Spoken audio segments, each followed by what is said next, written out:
Ago, Ame. Ago. Ame. In the tree language of West Africa, spoken amongst the Akan peoples, I've called your attention. Ago. You have assured your attention. Ame. We now pour libation for our ancestors who have laid a path of achievement and struggle for us to emulate. A libation is an offering of water or wine or spirits to our ancestors, calling on their strength and guidance. In many traditional African societies, no occasion shall commence without libation. I will make a declaration. You will affirm the declaration with a response of your choosing. You may say, Ashe, Yabo, Inshallah, Amen, right on, or any other appropriate response. Let us begin. We will not bow down to injustice. Yeah. We will not bow down to racism. Yeah. We will not bow down to exploitation. Yeah. We will rise. Right on. We will rise. Right on. We will stand. Right on. Madasi. Thank you. Peace. I'm Claire Howard, Assistant Curator of Modern and Contemporary Art at the Blanton Museum of Art at the University of Texas at Austin. Welcome to our virtual series, Curated Conversations. Tonight's program is organized in collaboration with the Center for the Study of Race and Democracy at the University of Texas at Austin's LBJ School of Public Affairs. Before we start, just a few notes. Your audio is muted so no one can hear you, and only the panelists are visible on screen. We'll be taking your questions from the Q&A window. Click the Q&A icon at the bottom of your screen to type and send your questions. Tonight's talk is being recorded and will be available to watch on the CSRD and Blanton YouTube channels next week. Tonight, I'm thrilled to be joined by three esteemed UT faculty members for our conversation, Contextualizing Black is Beautiful, exploring the cultural and historic contexts of photographer Kwame Brathwaite's work. This event is held in conjunction with the exhibition Black is Beautiful, the Photography of Kwame Brathwaite, which is on view at the Blanton through September 19th. The exhibition is the first to examine the career of activist and photographer Kwame Brathwaite. In the late 1950s and throughout the 1960s, Brathwaite used his work to create and celebrate Black communities and identities, co-founding the African Jazz Art Society and Studios in Harlem, documenting local businesses and events such as Marcus Garvey Day parades, and popularizing the political slogan Black is Beautiful through his collaboration with the Grandassa Models Collective. The exhibition is organized by Aperture Foundation in partnership with Kwame S. Brathwaite, Brathwaite's son and director of the Kwame Brathwaite Archive, who we'll be hearing from later in tonight's program. Generous support for this exhibition at the Blanton is provided by Michael Chesser, with additional support from Ellen and David Berman. I'll now introduce tonight's faculty panelists. Peniel E. Joseph is the founding director of the Center for the Study of Race and Democracy at the University of Texas at Austin. He holds a joint professorship appointment at the LBJ School of Public Affairs as the Barbara Jordan Chair in Ethics and Political Values and in History in the College of Liberal Arts. He received a BA from SUNY at Stony Brook and a PhD from Temple University. A fellowship recipient of Harvard University's Charles Warren Center, the Woodrow Wilson International Center for Scholars, and the Ford Foundation, Dr. Joseph serves as frequent commentator on race and social justice. Dr. Joseph's work has appeared in multiple national publications, and he has authored the award-winning books Waiting Till the Midnight Hour, A Narrative History of Black Power in America, Dark Days, Bright Nights, From Black Power to Barack Obama, and Stokely, A Life. He recently published The Sword and the Shield, The Revolutionary Lives of Malcolm X and Martin Luther King Jr. Lisa B. Thompson is Patent Professor of African and African Diaspora Studies, Fellow of the Ransom Chair, and the College of Liberal Arts Advisor to the Dean for Faculty Mentoring and Support at the University of Texas at Austin. Her scholarship focuses on Black feminist theory, theater, film, Black popular culture, and African American literature. Thompson is the author of Beyond the Black Lady, Sexuality and the New African American Middle Class, Single Black Female, and Underground, Monroe, and the Monologues, 3 plays. The artist/scholar has received support from a number of institutions, including the American Council of Learned Societies, Harvard University's W.E.B. Du Bois Research Institute, Stanford's Michelle R. Clayman Institute for Gender Research, Hedgebrook, the Malay Colony for the Arts, and McDowell. Lyndon K. Gill is an associate professor in the Department of African and African Diaspora Studies, the Department of Anthropology, and the Center for Women's and Gender Studies at the University of Texas at Austin. He earned his PhD in African American Studies and Anthropology from Harvard University, and has received postdoctoral fellowships from Princeton University, the University of Pennsylvania, and the Ford Foundation. His first book, Erotic Islands, Art and Activism in the Queer Caribbean, was published by Duke University Press in 2018. He is also a poet and installation artist. And now it's my honor to turn things over to our first speaker and my co-host for tonight's conversation, Dr. Peniel E. Joseph. Thank you so much, Claire. Really, it's an honor. I only have 7 minutes, but I'm so happy to be here. Kwame Brathwaite and his brother Olambe Brath are really, 2 of the activists who inspired me and inspired my first book, Waiting Till the Midnight Hour. And so I'll say that, it's really a thrill to see Kwame Brathwaite's artistry get so much global recognition that it deserves, really, after 6 decades. AJAZ, African Jazz Arts Society, and if we can see can we get a little picture of them right up there, is really incredibly an important forerunner to what is known as the Black Arts Movement. And we have here some of the members, Bob Gums, Frank Adu, Olambe Brath seated, Kwame Brathwaite, Ernest Baxter, and Chris Hall in Harlem in 1962. And groups like AJAZ, so many other groups, Penumbra, were part of a ferment of a Black intellectual and cultural and literary tradition that certainly goes back to the Harlem Renaissance, but was reborn anew. So when we think about this idea of Black is beautiful, what Kwame Brathwaite's photography does is really look at the age of Black power during the civil rights movement. And in a lot of ways, the work of Kwame Brathwaite is part of what inspired me to write Waiting Till the Midnight Hour, my first book, because I made the argument that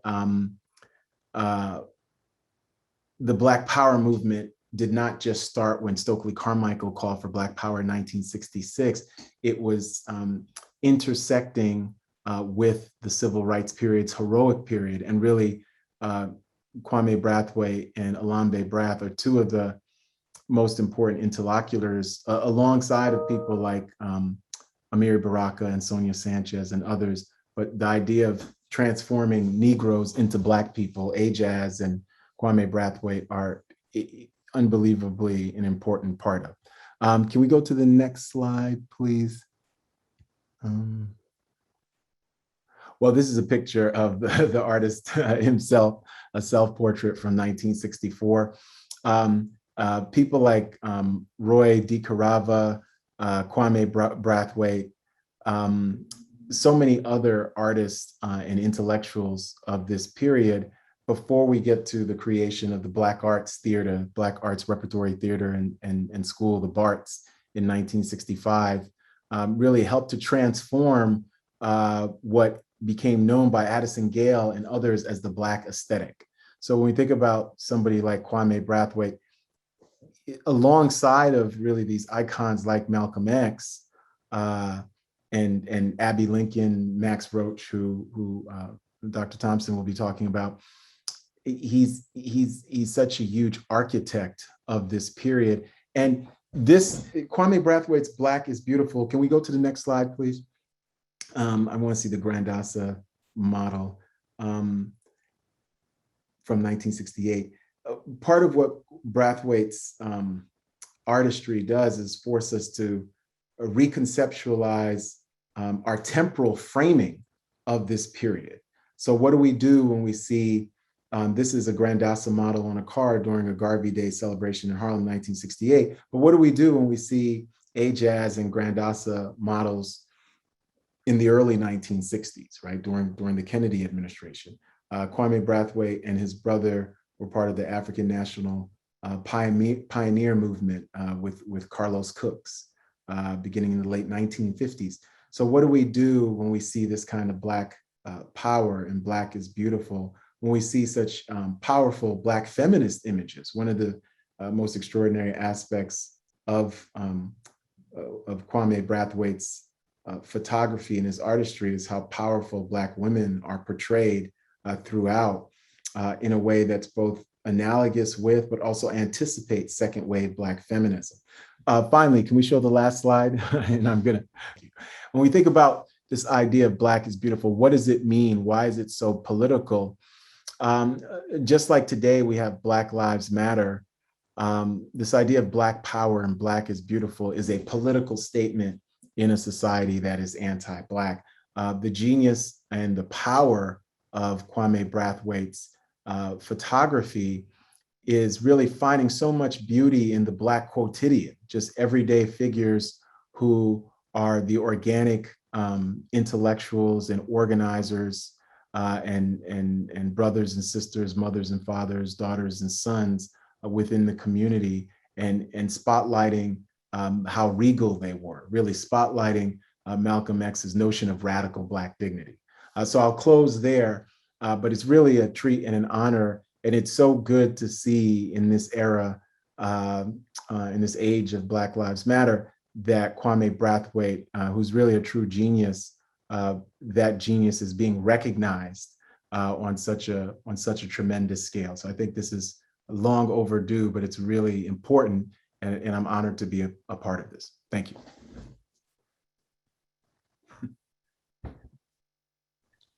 And now I'm pleased to welcome, thank you, Dr. Joseph. I'll welcome our next speaker, Lisa B. Thompson, to the screen. So Lisa, thank you. Thank you. I want to thank the Blanton and the Center for the Study of Race and Democracy, just run by Peniel Joseph, for including me in this important conversation. And it's really wonderful to be in conversation with my brilliant colleagues, Peniel and Lyndon Gill, and meeting and chatting with the son of the genius himself. Kwame Brathwaite is a dream and an honor, and what a great way to begin the month. And I want to say that I'm really drawn to his work because I'm intrigued by the way in which he uses drama in his work, in his photography. A certain kind of theatricality that he brings to the representation of Black people, and particularly by his depiction of Black womanhood. And I guess it would be helpful to just return to his self-portrait, because I want to start with a quote by him in terms of the slide. Is that it's a quote, it's in the forward from Aperture's catalog for the exhibition. And what he says is, "I have been called the keeper of the images. My task has been to document creative powers throughout the diaspora, not only in our Black artists, musicians, athletes, dancers, models, and designers, but in all of us. It was my job to capture each moment of this creativity in its truest form."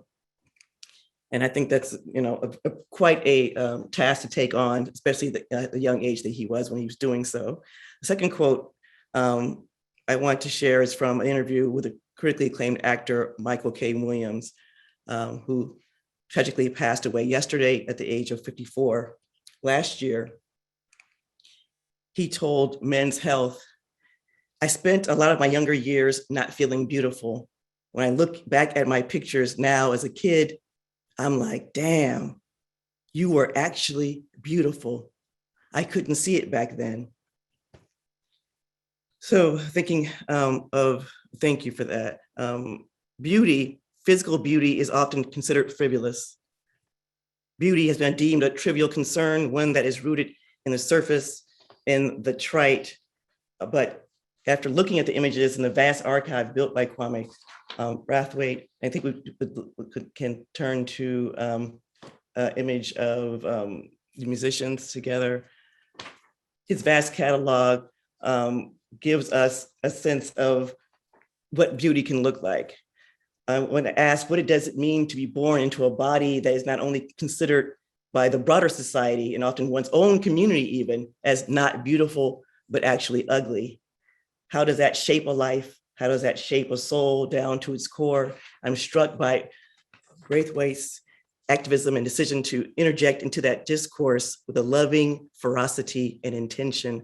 And he wants to meditate on what it means to be the keeper of images of those considered to be, at least by the majority of a nation, to exist outside beauty and outside of things that deserve to be archived and kept. If unapologetically Black was represented by an artist, it would have to be Kwame Brathwaite, because his aesthetic is steeped in a love of Blackness and Black people throughout the diaspora. There's a sense of responsibility and a sacred calling to build an archive out of love. And I say diaspora because he shot the first time the Jacksons went to Africa, as well as Muhammad Ali.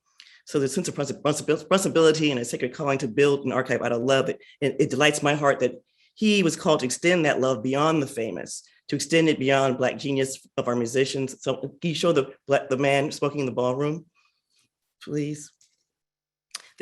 He goes beyond the godlike athletes, the glamorous actors, to everyday folks. His archive includes more than photographs of the grand, but also images of the quotidian, the basic, as Peniel said, the average of those images, the average people. For those images lie the truly majestic and the beautiful, and at times even the ostentatious. Beautiful Blackness ensconced in the quotidian, his photographs of the unknown Black folks moving about their daily lives is much like the work of other great Black photographers, Roy DeCarava, James Van Der Zee, and Gordon Parks. They are poetry for the eye. Images of everyday Black people like my uncles, nephews, and cousins spark as much joy and satisfaction as images of iconic Black figures that my father loved, like Dizzy Gillespie, Miles Davis, Cannonball Adderley, Muhammad Ali, Abbey Lincoln, and Max Roach. And we'd love to have an image of those two. It must be said that when it came to photographing Black icons, he understood the importance of capturing them as people who were simply living their lives.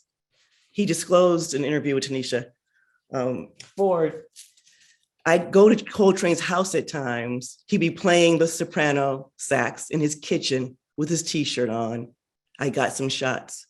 Ford explains that for those photographs, he wanted to capture the intimacy of being at home, not the polished button-down shirt, blazer, and slacks up look Coltrane wore on stage. The Black and white images capture the quiet beauty and musical genius of a legend on his day off. And that image is not something he displays publicly, and that's even more beautiful and interesting about his practice. For me, his decision to be the keeper of images is even more significant when it comes to images of women. And a photo of the Grandassa models would be great. Maybe them at the furniture store. To see the beautiful Blackness that we see in our grandmothers, mothers, aunties, sisters, and precious nieces appear in museums and art galleries is a stunning rebuke of the discourse that places them outside of womanhood, outside of beauty, and outside of the divine. Oh, I love this. I love that photo. To see Black women on album covers was especially delightful. I knew about Cicely Tyson on a Miles Davis album done by another photographer, but not about the Big John Patton album, Oh Baby, or Lou Donaldson's Good Gracious, where he's flirting with a dark-skinned Black woman who is giving as good as she gets. It is a refusal of subjugation and disrespect that they navigated daily in stores, schools, medical offices, trains, buses, and wherever they worked, whether they were domestic or a waitress. Well, looking at his work, his photographs in books or catalogs, is amazing to see the large print on gallery walls. It's absolutely stunning. This weekend, I stood breathless before the photograph of Ethel Parks and Sokolo Brathwaite. It underscores how rare it is outside of your own home to see your Blackness reflected in this way, even rarer to see it larger than life, even now. Folks, if you haven't already, you must go to the Blanton and see them for yourself. It really gives you a sense of the majesty and breadth of his vision alongside that of his brother and his wife to change the culture forever. So many of his subjects were Black women, His beautiful wife was his muse, the entire family really.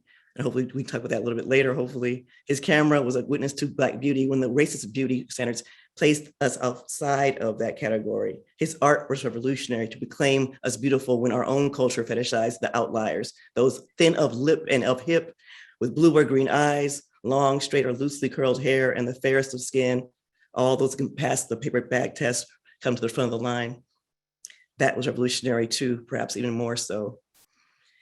And I want to just end with this idea of moving beyond the idea of Blackness as a, think Black, buy Black as a slogan, that they, when a Harlem store decided to move to 125th Street to sell wigs to Black women with a European beauty standard, that they used cultural insurgency born out of a movement based in Black pride and economic justice to push back. And such grand form. Again, the drama is there. Let's see. The final thing I want to share is remembering when I first heard the cry, Black is beautiful. It was in San Francisco during the 70s, and I was a skinny, nerdy, precocious daughter of Southern migrants growing up in a multi-generational family, a grandmother who called herself a colored lady, and myself on my birth certificate, I was born a Negro. And in that moment, my eldest brother was claiming his Blackness, attending Black Panther party meetings in Oakland, and began to say it loud, I'm Black and I'm proud. Capital B, Black, but forced to navigate a lower B life.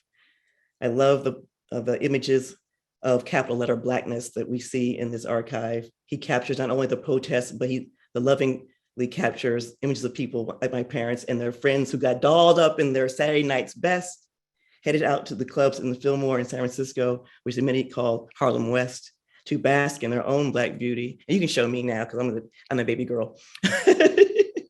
And head out to the clubs in San Francisco's Fillmore. And to bask in their own Black beauty, despite facing the blues that was waiting for them on Monday morning. It was a beautiful time to be Black. Thank you.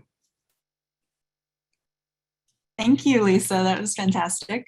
And now I'll welcome our final panelist to the screen, Lyndon Gill.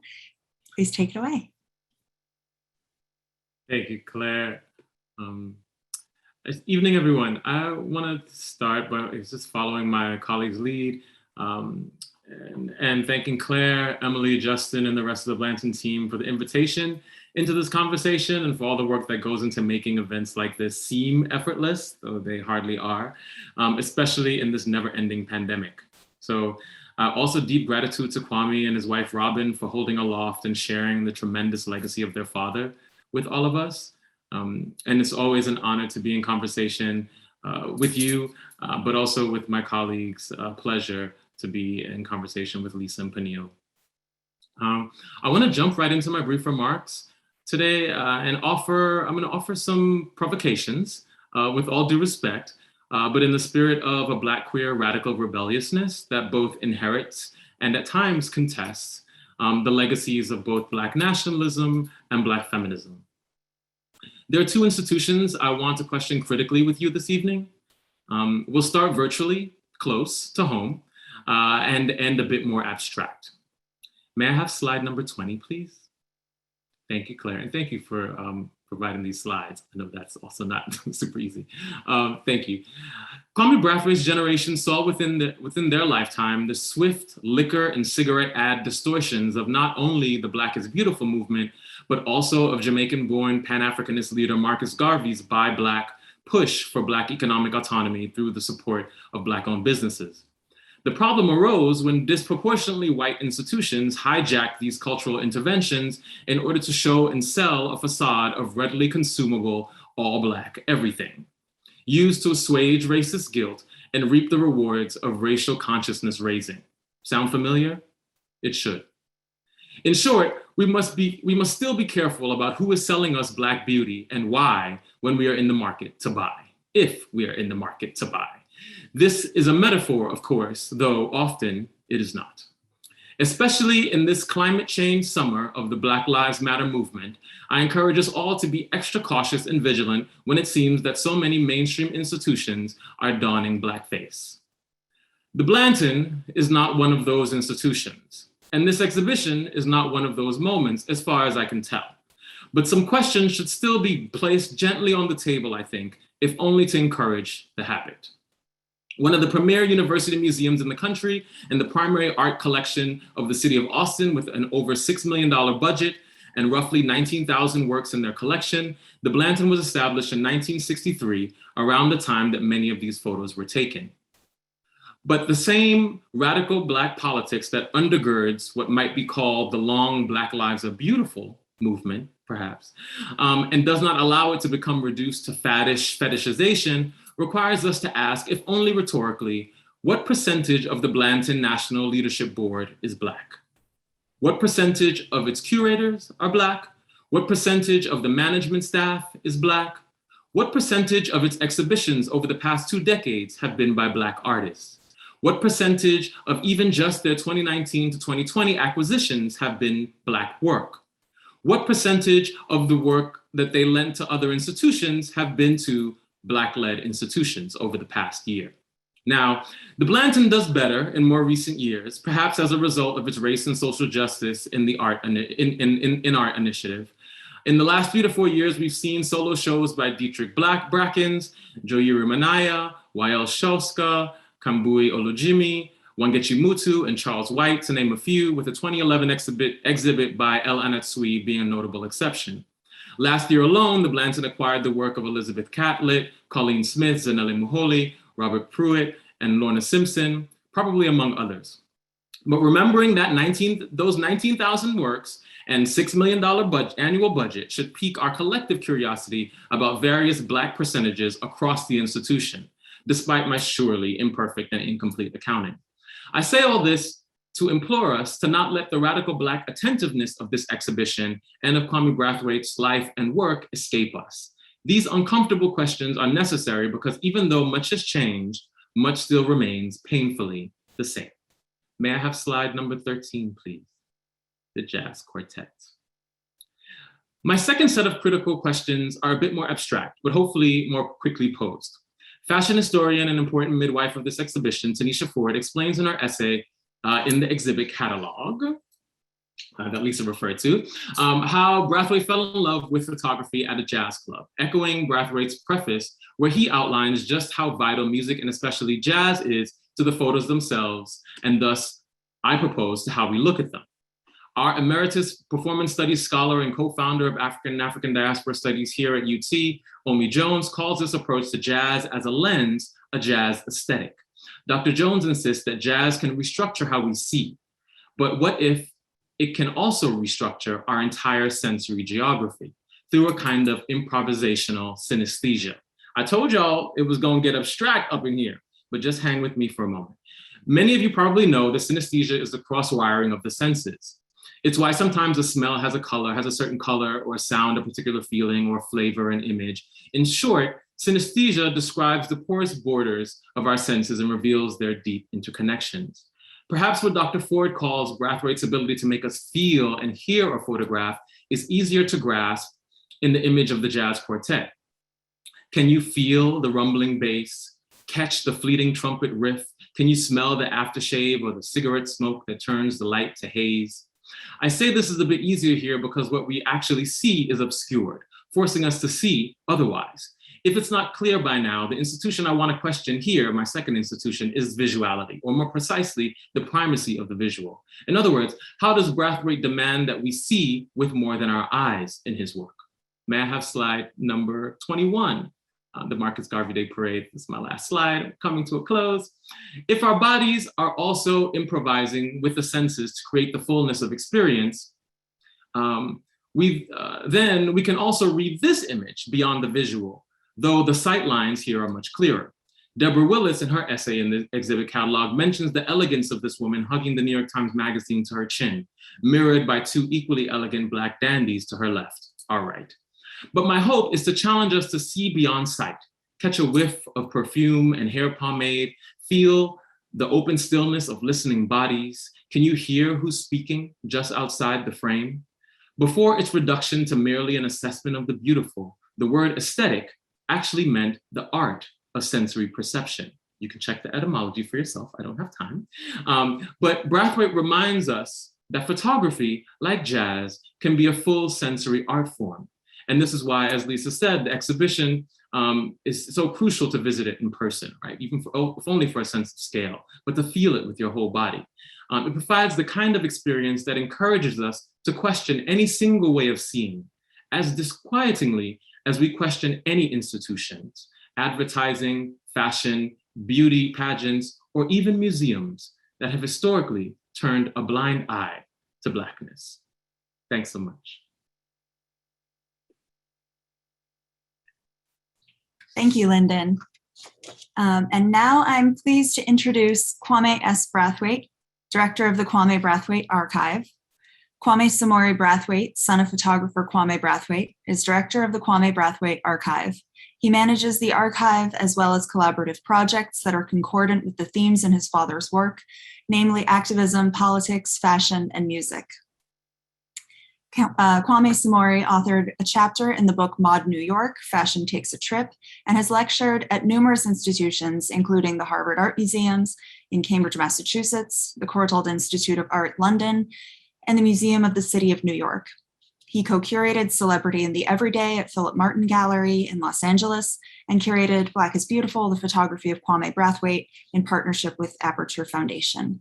Kwame Samori is also a real estate professional for a prop tech startup and serves on the board of Aperture Foundation. He graduated from Amherst College in 1996 with a BA in Law, Jurisprudence, and Social Thought, and from the University of Southern California's Marshall School of Business in 2018 with an MBA. He lives in San Marino, California with his wife and 3 children. Welcome, Kwame. Hello, thank you. Well, thank you so much, Claire. Thank you all. Really appreciate the opportunity to participate in the panel. Thank you everyone for your lovely words.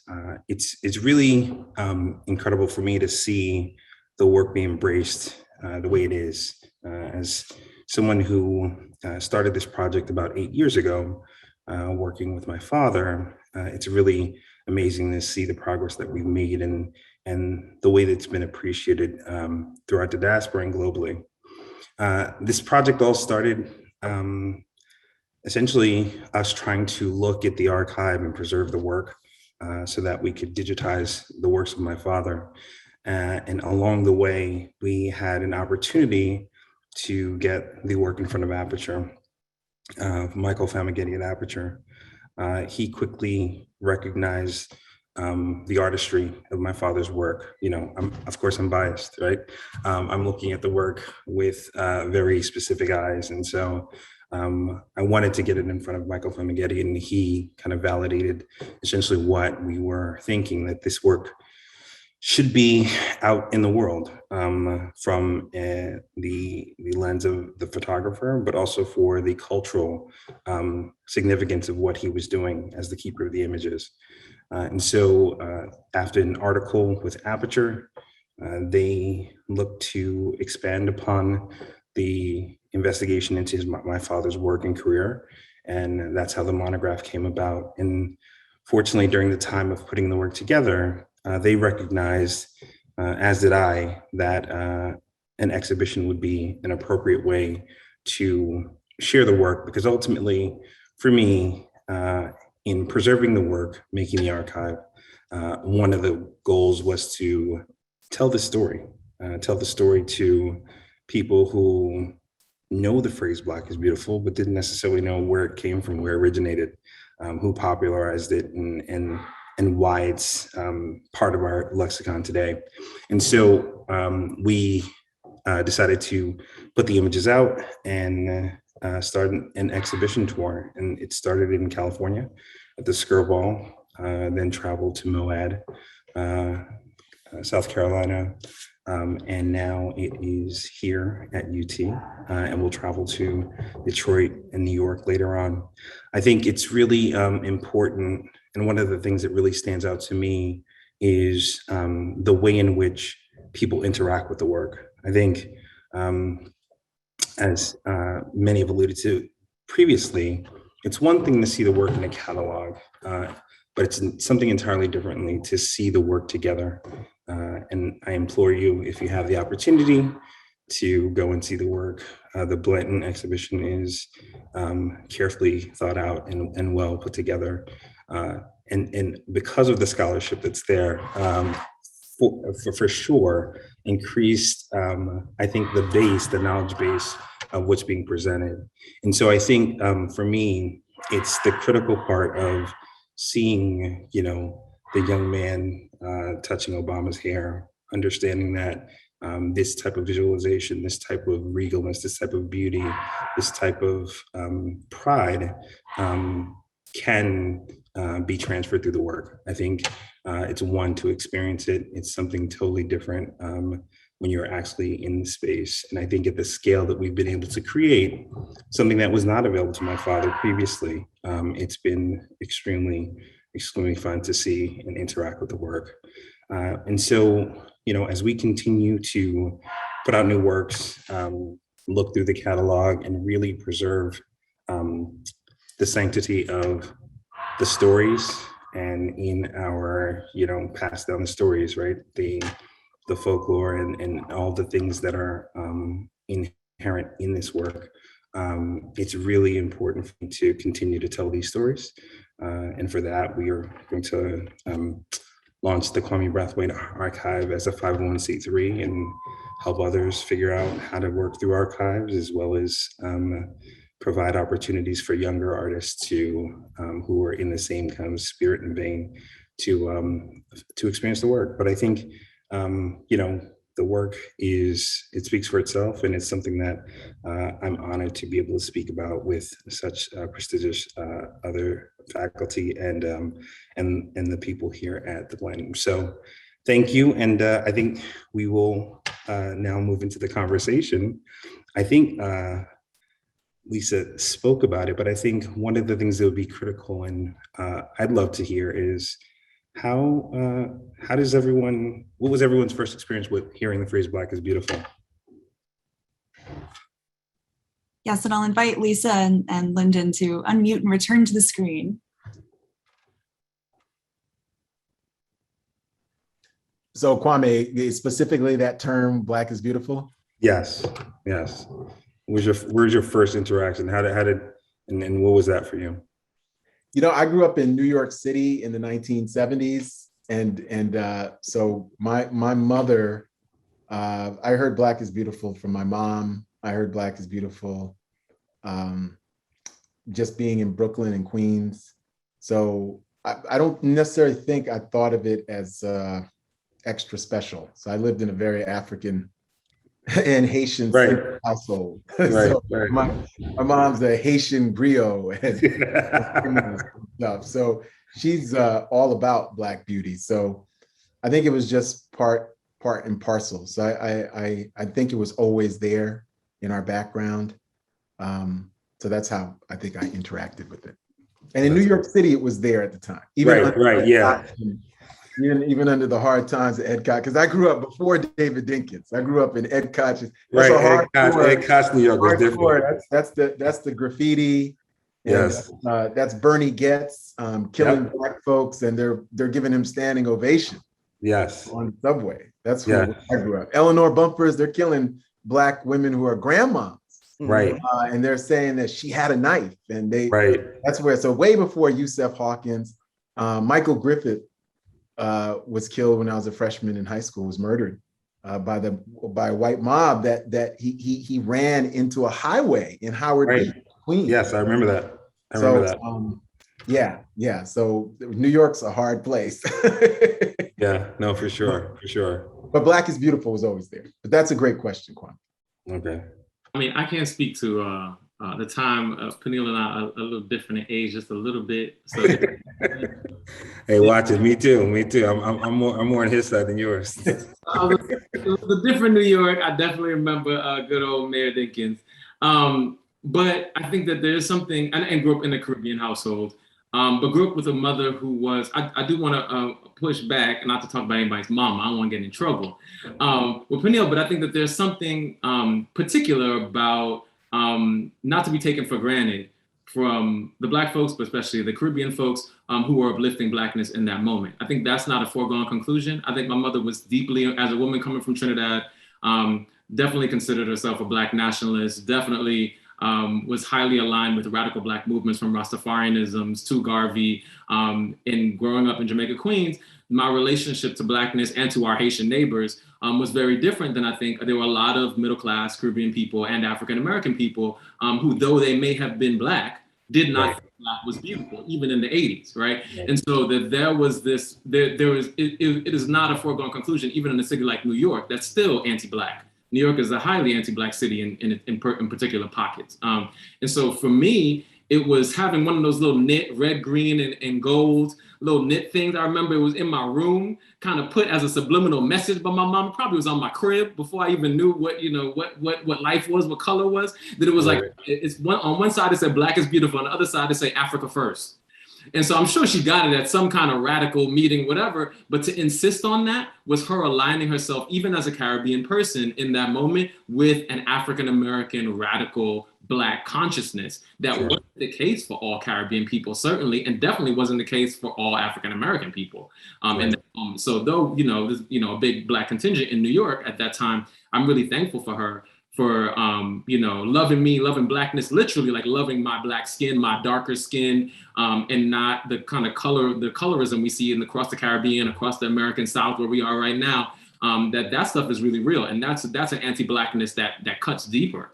And so, I applaud Peniel's mama and that Haitian family as I applaud my own family, because I think that is to not be taken for granted, because there is some deep racism and anti-Blackness that happens in those Black spaces too. And so I'm thankful for that little subliminal message. Every day I wake up and see it, my red, green, and gold, Black is beautiful, Africa first. And it became my profession. It made me who I am. Interesting though. I mean, I hope it came across in my comments.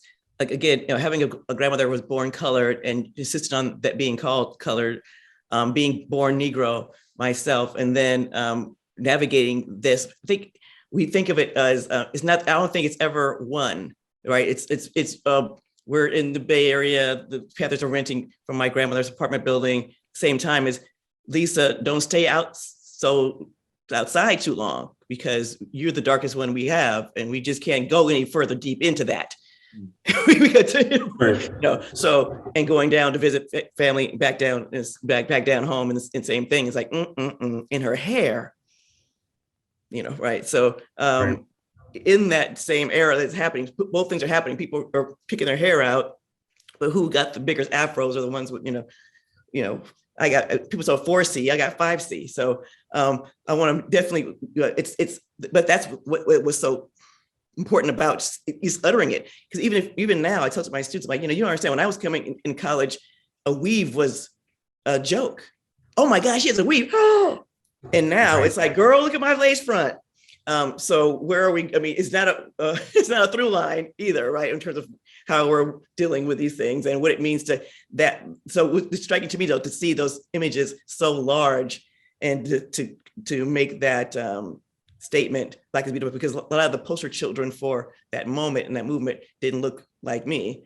Those that my grad students are reading the Afro essay, Afro Images essay by Angela Davis about that whole notion of beauty and which Blackness, right? Which style, which African, what class, all that stuff. And that's when, so it was not just about dressing to white folks, but also to ourselves.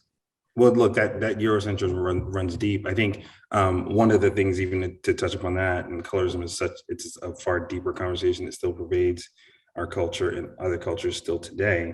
But I think, one of the things that they talked about, and they joked about this, was like, you couldn't find an ebony woman in the Ebony magazine, right? So like, even that part of it was, them counteracting and just embracing and being unapologetic about who you are. So I think we're getting some questions in the Q&A.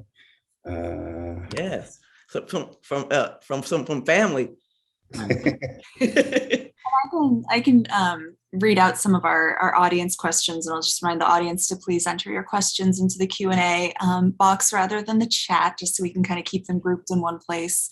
Our first Question is from Christine Conselmo. She says, should the percentage, this is in response to Lyndon's talk, should the percentage of African Americans on the Blanton board be based on local city of Austin or Travis County or Austin MSA demographics or on national demographics? I mean, it's a good question. So I don't want us to get distracted. And I was trying to do it very quickly so it comes across fast. And so maybe some of the nuance get lost. So I apologize for that. But it's not saying that, if Black people are 3.5% of the nation, then the Blanton should have 3.5 because, Austin doesn't do well. I'm talking about the Blanton, but, look at various institutions in this nation. They don't do very well in terms of what Congress looks like, right? In terms of what the governing bodies of these nations look like.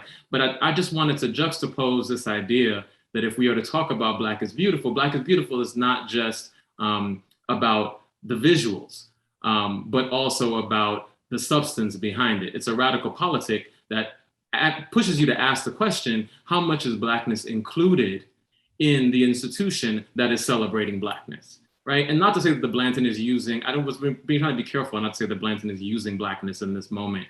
But I think there are some institutions that are using Blackness in this moment because it sells and because it's exciting and because people are talking about it and because they feel shamed by the Black Lives Matter movement. So it's less about, when I ask for percentages, maybe it's a little bit too much of kind of focus on numbers than it is to what extent is there an incorporation of Black people, Black ideas, Black leadership into these institutions that are celebrating. And I see this as an important celebration of Blackness. Don't get me wrong. This is really important. I thank Claire and folks for making this happen. And we met at Making Africa. And I took my students to the Making Africa exhibit, right? And Claire helped to gave us a tour, which was fantastic. And it was an amazing exhibition, but also one that was curated by Europeans, right? About African art. So it's important for us to, really think about where these things are coming from and just think about the larger context and hold the Blanton's feet to the fire a little bit in terms of why do we have to have a Christian Green Gallery, right? Why do we have to have an Idea Lab in the Black Studies Department when the Blanton has been here since 1963, right? We should have seen the incorporation of Black curators, Black work for all this time. And there has been some, but it's happened lately. Maybe it's when Claire got there.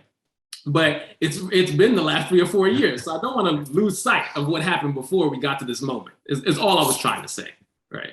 Well, and Lyndon, I think, I agree with everything you said. And I also think that though we should think about numbers. So the way I think about it is that representation matters. And the question was like, what are the demographics?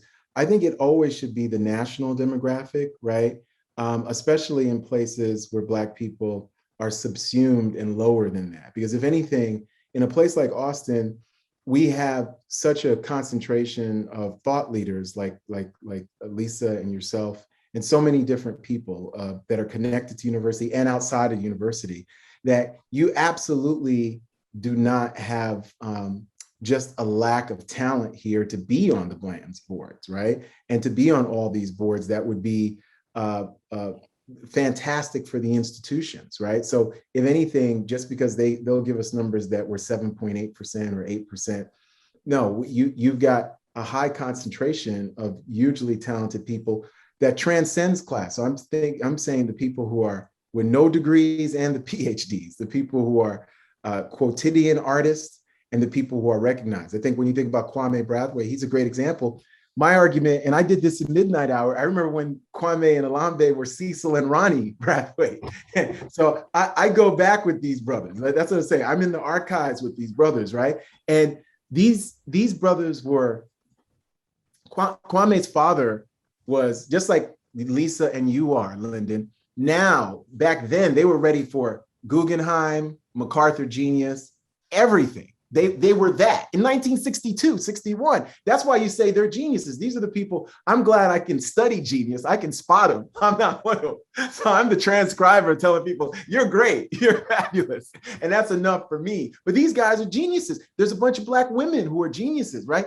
And it becomes we're just celebrating them now, 60 years later. And we are grateful for that. We understand the country. We are actually deep gratitude. And just like you said with Claire, finding this important and integral, intrinsic, right? We are grateful, but representation also matters. So our gratitude has to be connected with the politics of transformation.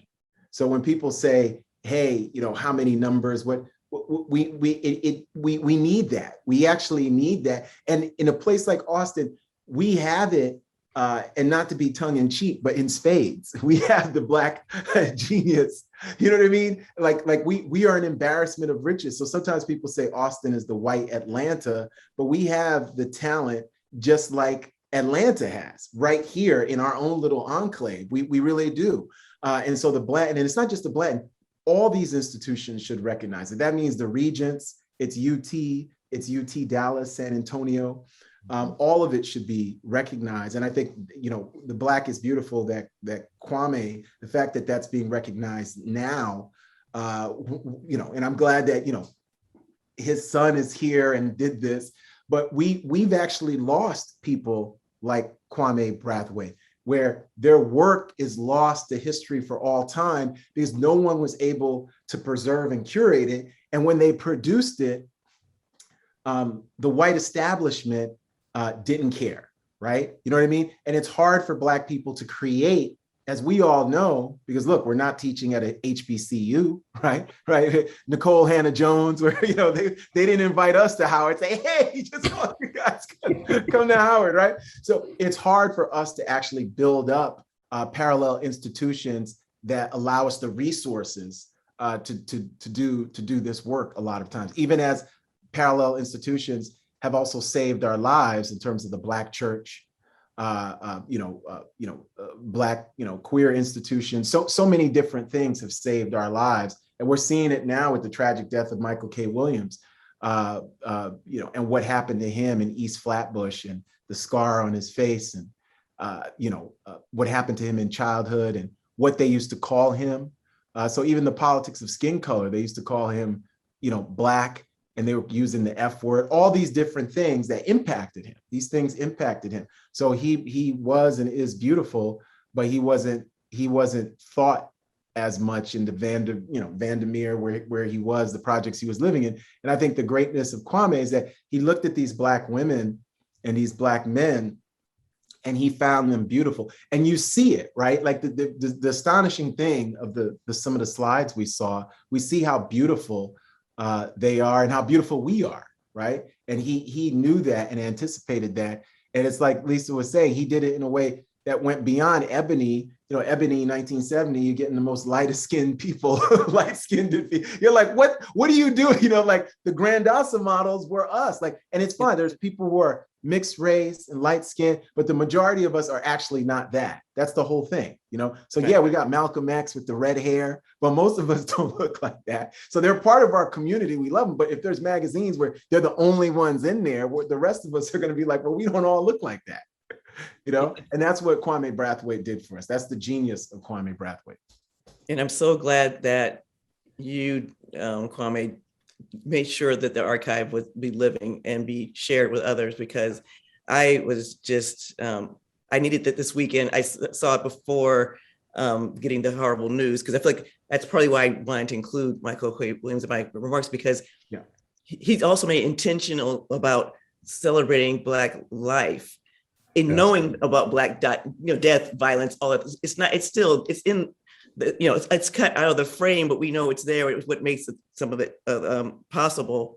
So I also wanted to talk a little bit about genre, because photography or individual artists are allowed to age and still be relevant, but our performing artists are not. And I was just really excited to see that they had thought theater was important.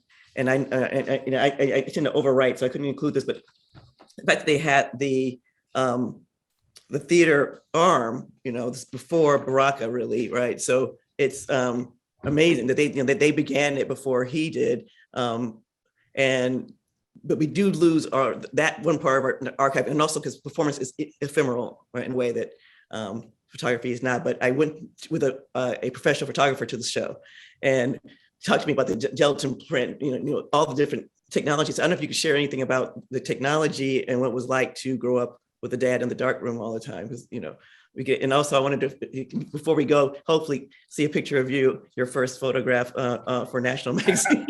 Well, I'll do that quickly because I knew you were going to ask for it, so I have that ready. So what Lisa's referring to is that I, on the cover of Essence magazine, my mother, Susan Taylor, had asked my mother to be the model. There's a male model who's here. My father shot the cover, and she's pregnant with me on the month that I'm born. And so this was the cover, if you can see it. Hopefully, there's not too much light here. Oh my God. Of Essence magazine back then. So people joke and say I'm the youngest model ever to be on the cover of Essence. First and last time. And so, but no, I think going through one of the things that was really important for me, and look, as Dr. Joseph speaks about, Cecil and Ronnie, they were coming up in Harlem, and that was who everyone knew them as. And then, they'd taken on African names, Alambe and Kwame. And Alambe was the voice. He was this incredible orator, brilliant, and as you say, like MacArthur, genius level, activist, and he was the person, he was the executive producer of Like It Is. So he was the brain behind Like It Is, and it was him and Gill Noble coming together. But my father was always behind the scenes, and so one of the things that I was really interested in was showing the technical beauty of his work and what he was doing, and the absolute love that you see in these images. And you talk about the darkroom. That was actually my favorite place to be with him. We would alternate. I would spend Sundays. My parents were together, but we would take turns. So I would go to church one Sunday, and then the other Sunday I'd go with my father, and we'd be at I'd be at meetings, listening to what needed to be done about liberation in this country, and what all of that. And you kind of tune that out as a young kid. But as I got older, I started paying more attention. And then the year that I was 16, I was his assistant. And so, my father, was behind the camera. And so, he wasn't a man of many words until we got in the darkroom. And so when it was in the darkroom, that's when he would start describing his process and what he was doing, and, how he was spot treating and burning in the images, and doing the different techniques that made the print right. And so that's where I started to fall in love, almost to the point where I thought about, getting an MFA in photography at one point, but recognizing, that he had not just, extreme talent, but also access and all these other things. And I was like, okay, let's take the more traditional route, put some food on the table, and take the corporate route. But, even in going through this process, especially before, when he was just as sharp as ever, and being able to identify, I could show him a contact sheet and he would know time, place, date, year, right? And it was just incredible to me. It was really funny just to watch that process. And now he's slowed down. He can't do that anymore. And so what we're doing is doing more research on our side.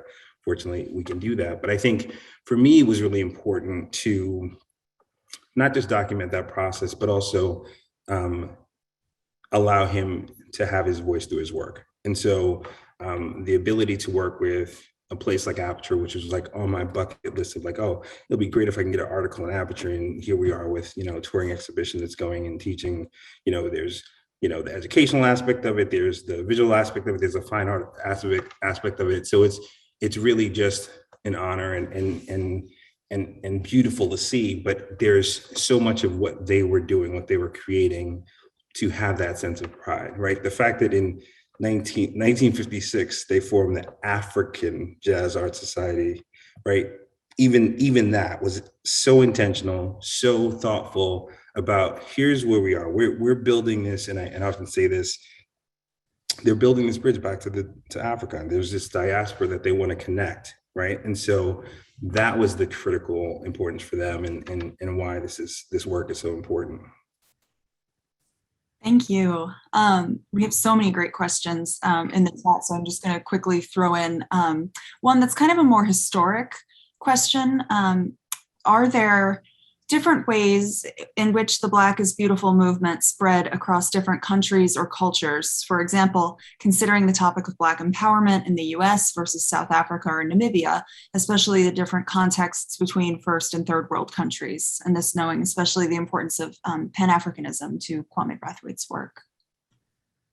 I'd say very briefly, absolutely, Pan-Africanism traveled through, multiple different circuits and became this global export-import. So it's going back and forth between Black Americans here and in the Caribbean and Africa. South Africa is a great example. Stephen Bantu Biko, we celebrate, his life, but also his murder by the South African police, is the young student activist. You can check out his I Write What I Like.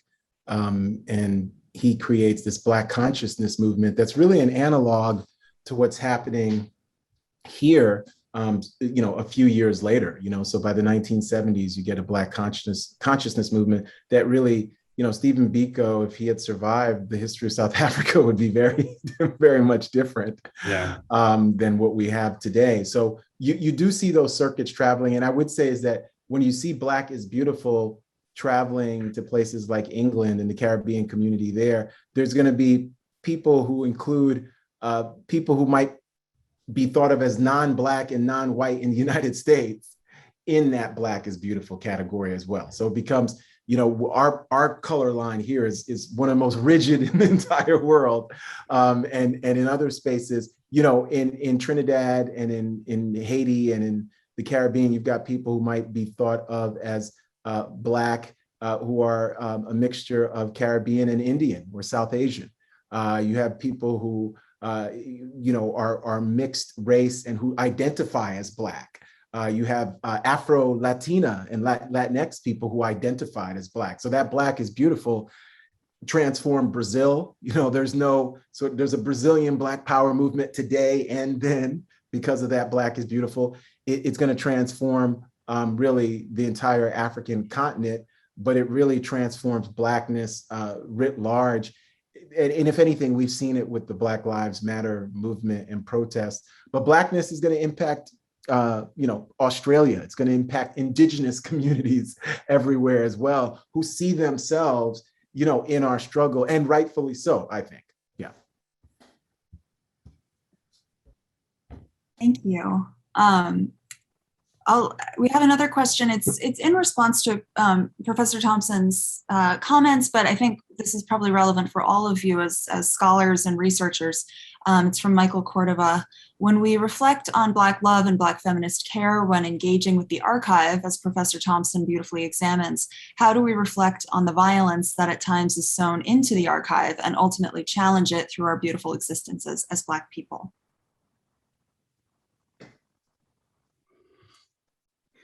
Well, okay. Go ahead. Please, no, please. I'll be very brief and to say that we continue to create and hold each other. I think it's seeing a movement now among the younger folks, because I might be the senior woman on this panel, that are really turning to changing old narratives, challenging old narratives, embracing the diversity of what Black beauty looks like in terms of our trans, queer, non-binary folks. And I'm just loving that. And also that we are continue to step away from some of the pornography of Black death and grief and do what the NAP ministry has been saying, rest, take a moment, take a beat. And then because people who are arrested and rejuvenated can survive and move forward and plan concretely how to change our existence. We can't always be in reaction mode. So that's part of this. My very quick thing. I'm starting to have the wisdom of stopping, Sabbath, peace, and then returning to create. You can't pour from an empty vessel. And right. So that's my 2 cents. Yeah, I think it's interesting when you look at, and speaking of the concept of rest, I think there's been a large focus on, and you see it in actually the way in which the book is continued to be something that people look to as a reference point, and that's why I think that the exhibit is also a place of it. It's a place where people seek respite. It's a place where people go to kind of refresh and recharge and rejuvenate, because they feel like I've been seeing all these other images that are just so it's bringing me down, and on my Instagram. I've actually been working with two artists and a friend who is also helping with the creative direction. And I've been working with these musicians who have essentially been looking at the work and then creating pieces based on the artwork. And one of them was called "We Will Breathe" because of the narrative of kept hearing, "I can't breathe, we can't breathe," and the chants. It's like, no, we will breathe. Right, we will get past this because of how strong and how incredible we are. But I think the other thing that was really interesting to me, and I think I saw this on one of Dr. Joseph's talks, was, you know, the Ajaz and the Grandasses were collaborators. They were all equal. They were all on equal footing, which in 1962 is actually a pretty radical thing, right? So you have women who are the Grandasses, who are part of the African Nationalist Pioneer Movement, who are activists, educators, scholars, who are here talking about, okay, here's how we're going to do these shows. Here's how we're going to contribute. Here's what the hairstyle is going to look like. Here's where it's from. So it was all collaborative. And one of the things, you know, Alame was the president. My father was the vice president, and they were there to help guide. But I think the thing that was beautiful about it, and it was funny when Tanisha was writing the book, writing her portion of the book, she sat down with 5 Grandasses, including my Aunt Numsa and some others, my mother, and sat down and kicked my father and me out of the room because she wanted to get down to the nitty gritty, like what was this experience? And it was all love, and it was all this. So the fact that there's this, there isn't this, you know, the men are here and the women are here, and then you listen to what we're saying, we're doing. And I refer to Dr. Joseph's talk when he was talking about how at the March on Washington, there are no women who are allowed to speak. Like, so the fact of the matter is that in this point in time, in 62, everyone's on level playing field, right? And so as a group, as a collaborative, they're pushing these ideas forward and continuing to support each other in ways in which we needed the support.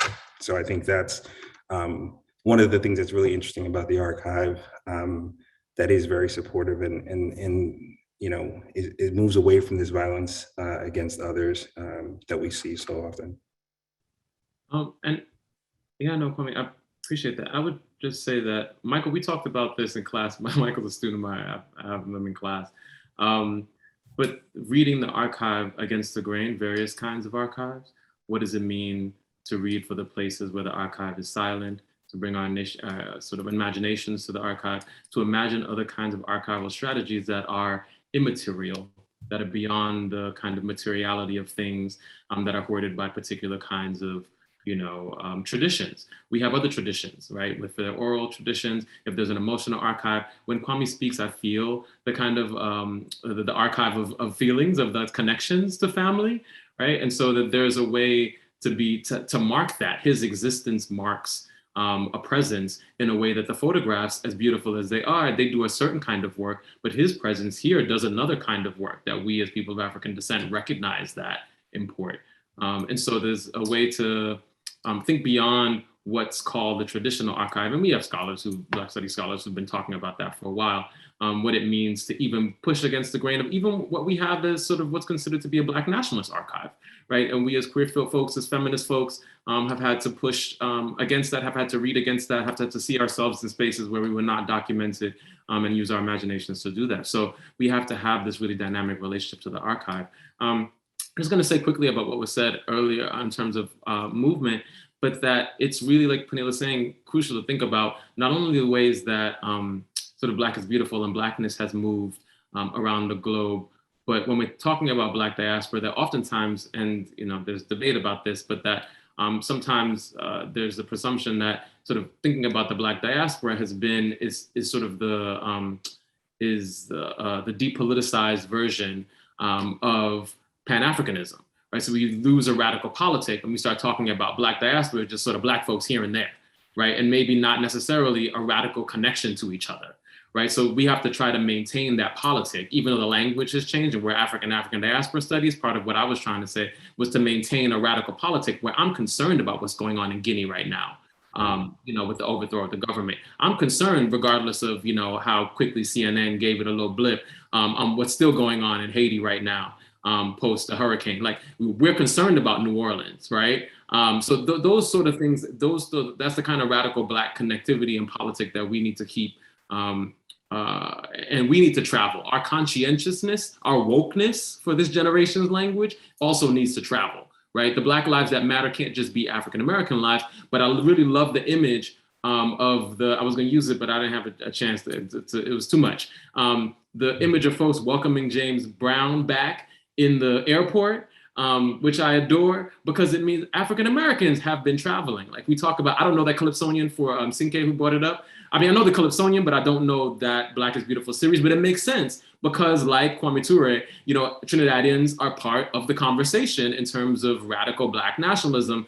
African-Americans are traveling, right, to the African continent, like our sister Cicely Tyson, you know, are traveling the African continent, God bless the dead, and other folks are traveling to the United States. And so Black people have been moving for a very long time and in relationship to each other. So when we cut off that motion, it's like cutting off a limb to not be concerned about what's happening, you know, in South Africa, you know, what's happening in, you know, in Brixton, what's happening in Bahia. Like that concern has been something that Pan-Africanists have made it almost a reflex. So we can't sit in these sort of, you know, allow the mischaracterization of Black diaspora as a kind of apolitical Pan-Africanism to be true.